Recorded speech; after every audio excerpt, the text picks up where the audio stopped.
नमस्कार सर्वांना. तर बघा, येत्या शनिवारी म्हणजेच 31 जानेवारी 2026 रोजी विश्वकर्मा जयंती आहे. आता विश्वकर्मा हे देवतांचे शिल्पकार आहेत आणि भगवान ब्रह्मदेवांच्या सूचनेनुसार भगवान विश्वकर्मा हे संपूर्ण सृष्टीचे निर्माता देखील आहेत. ब्रह्मदेवांच्या सूचनेनुसार त्यांनी हे संपूर्ण विश्व निर्माण केले, म्हणून त्यांना विश्वकर्मा म्हणून ओळखले जाते.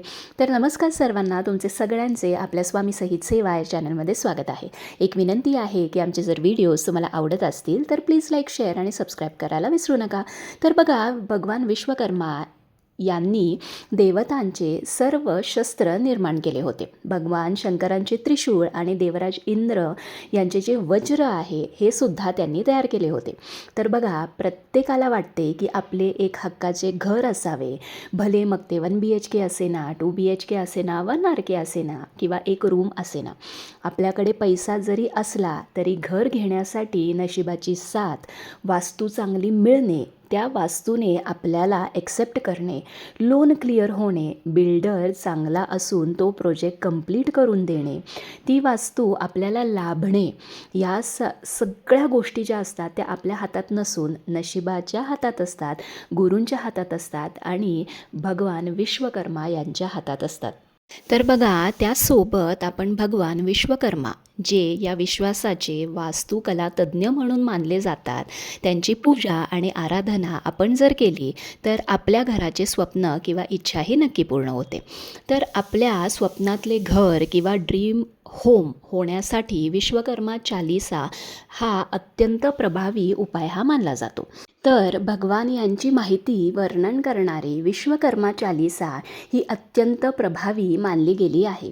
जर या चालीसाचे संकल्प करून आपण जर ह्याचे पाठ केलेत तर नक्की आपल्या घराचे स्वप्न नक्की हे पूर्ण होते. भरपूर असे अनुभव आहेत. तर आता तुमचा बघा, कोणताही फ्लॅट असेना, प्लॉट असेना, जागा विकली जात नसेल किंवा नवीन वास्तू शोधामध्ये तुम्हाला खूप प्रॉब्लेम येत असतील, लोन होत नसेल किंवा अजून काही जर अडथळे असतील, तर या विश्वकर्मा जयंतीच्या दिवसापासून तुम्ही विश्वकर्मा चालीसाच्या पाठ हे नक्की सुरू करा. सर्व प्रॉब्लेम्स किंवा सर्व प्रश्न किंवा जे काही अडथळे असेल ते तुमचे नक्की सुटतील. आता पठण आणि संकल्प कसा करावा, कधी सुरू करावे, पूजा कशी करावी ती आपण बघणार आहोत. तर बघा, विश्वकर्मा चालीसाचे पठण तुम्ही कोणत्या पण बुधवारी सुरू करू शकता किंवा आता त्यांची जयंती येणार आहे, तुम्ही त्या दिवसापासून सुद्धा पठणाला सुरू करू शकता. आता तुम्हाला विश्वकर्मा चालीसाचे पाठ दररोज 1 किंवा 3 वेळा करायचे आहेत. म्हणजे भले तुम्ही मग सकाळी करा किंवा संध्याकाळी करा, दोन्ही वेळेला तुम्ही 1-1 किंवा 2-1 किंवा असे सुद्धा तुम्ही पाठ करू शकता. आता पूजा कशी मांडायची आहे, जर ज्या दिवशी पहिल्यांदा तुम्ही पठणाला सुरुवात करणार आहात त्या दिवशी एक चौरंग घ्या, त्याच्यावरती लाल वस्त्र घाला, दिवा लावा, दिवाची पूजा करा.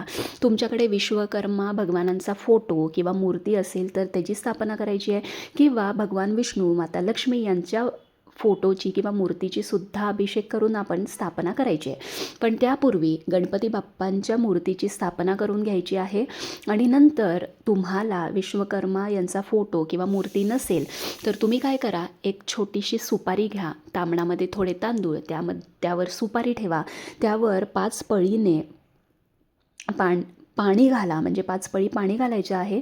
ते करताना ओम विश्वकर्मण्ये नमः असं म्हणायचं आहे. अभिषेक करून ती सुपारी पुसून चौरंगावर विडांच्या पानावरती थोडेसे अक्षता घाला, त्यावरती हळद आणि कुंकू अर्पण करायचं आहे आणि ही एक सुपारी विश्वकर्मा ह्यांना स्मरून आपण ती ठेवायची आहे. त्या सुपारीला आपण अष्टगंध, हळद, कुंकू, अक्षता आणि फूल वाहून घ्यायचं आहे आणि त्यांचे स्मरण करून ही पूजा आपण विश्वकर्मा म्हणून आपण करायची आहे. आता मेन म्हणजे काय करायचं आहे, हे सगळं झाल्यानंतर आपल्याला आता संकल्प हा सोडायचा आहे. तर संकल्प करण्यासाठी हातात छान पाणी घ्या, एक फूल, हळद, कुंकू, अक्षता असं घ्यायचं आहे आणि भगवान विश्वकर्मांना स्मरून तुम्ही माझे घर म्हणजे आपल्या घराचं स्वप्न किंवा नवीन वास्तूचं स्वप्न किंवा काही फ्लॅट विकला जात नसेल किंवा काही प्लॉट विकला जात नसेल, काही प्रॉब्लेम्स असतील, प्रोजेक्ट कंप्लीट होत नसेल, तुम्ही जर बुक केला असूनसुद्धा तुम्हाला घराचा ताबा मिळत नसेल, तर जे काय तुमचे वास्तूचे जे काय प्रॉब्लेम्स असेल किंवा काही समस्या असेल किंवा काही स्वप्न असेल नवीन वास्तूचे, ते आपल्याला त्यांना बोलून दाखवायचं आहे. आणि ह्यासाठी मी विश्वकर्मा जयंतीपासून विश्वकर्मा चालीसाचे पठणाला मी सुरुवात करणार आहे आणि माझ्याकडून ही सेवा करून माझे नवीन घराचं स्वप्न हे पूर्ण करून घ्या आणि जी काही माझ्यासाठी लाभणारी वास्तू आहे ती मला समोर आणून द्या, असं आपण त्यांना प्रार्थना करून आपण 6 महिने जोपर्यंत आपल्याला वास्तू मिळत नाही किंवा आपला फ्लॅट विकला जात नाही किंवा फ्लॅटचा ताबा मिळत नाही तोपर्यंत आपण एका दिवसामध्ये 1 खेपा किंवा 3 खेपा जे काही तुम्हाला जमेल ते आपण बोलून दाखवायचं आहे आणि ताम्हणात पाणी सोडून द्यायचं आहे. त्याच्यानंतर छान दूध साखरेचा आणि गणपती बाप्पांना गुळ खोबऱ्याचा नैवेद्य दाखवून आपण त्या दिवसापासून 1 किंवा जसं आपण संकल्पमध्ये म्हटलं आहे 3 या एवढ्या खेपा आपण विश्वकर्मा चालीसाचं पठण करायचं आहे. आता तुम्ही पठण करू शकला नाही तर तुम्ही श्रवण करू शकता. यूट्यूबवर आहे, गुगलवर आहे, तुम्हाला कुठंही हे मिळून जाईल. आपण हे व्रत दररोज 3 वेळा अगदी जमत नसेल तर दररोज 1 वेळा तरी पठण हे 6 महिने नित्य नियमाने करायचं आहे. पिरियड्स आले तर त्यावेळेला मात्र 4-5 दिवस आपण हे करायचं नाही आहे. तर बघा 6 महिने जर तुम्ही नित्य नियमाने विश्वकर्मा चालीसाचे जर पठण जर तुम्ही केले तर तुमचे नवीन घराचे स्वप्न किंवा जे काही वास्तूचं स्वप्न आहे ते नक्की पूर्ण होईल. जे काही अडथळे येत असतील आजपर्यंत तुम्हाला ते नक्की दूर होतील, अशी ही प्रभावी उपाय आणि हे व्रत आहे. आता बघा बऱ्याच लोकांना प्रश्न असेल की त्या पूजेचं काय करायचं, तर दुसऱ्या दिवशी ती पूजा हळद कुंकू घाला, अक्षता घाला आणि ती पूजा तुम्हाला उचलायची आहे. पण जी सुपारी जी तुम्ही विश्वकर्मा भगवान यांना स्मरून ती स्थापना केलेली आहे तीच सुपारी तुम्हाला आपल्या देवघरामध्ये जिथं कुठं तुम्हाला जागा असेल ती देवघरामध्ये तुम्हाला ती ठेवायची आहे. दररोज त्याला फूल अर्पण करायचं आहे, कारण आपण आवाहन केलेलं होतं भगवानांना, त्यामुळे ती सुपारी त्यांचं स्वरूप म्हणून तिथं ठेवायचं आहे.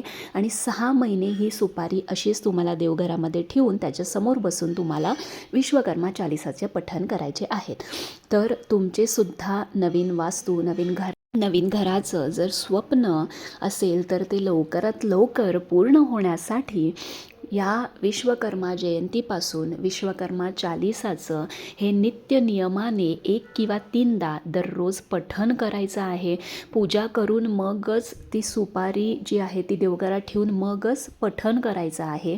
नुसतं उठलं आणि पठणाला सुरुवात केली असं नाही, संकल्प करूनच पठण करा, म्हणजे तुम्हाला त्याचे रिझल्ट्स लवकरात लवकर मिळतील. तर तुमच्या सगळ्यांचे नवीन वास्तूचं, नवीन घराचं स्वप्न लवकरात लवकर पूर्ण हो, हीच विश्वकर्मा भगवानांच्या चरणी प्रार्थना करते आणि हा व्हिडिओ संपवते. तर तुम्हाला काही प्रश्न असतील तर कमेंट बॉक्समध्ये नक्की विचारा. श्री स्वामी समर्थ.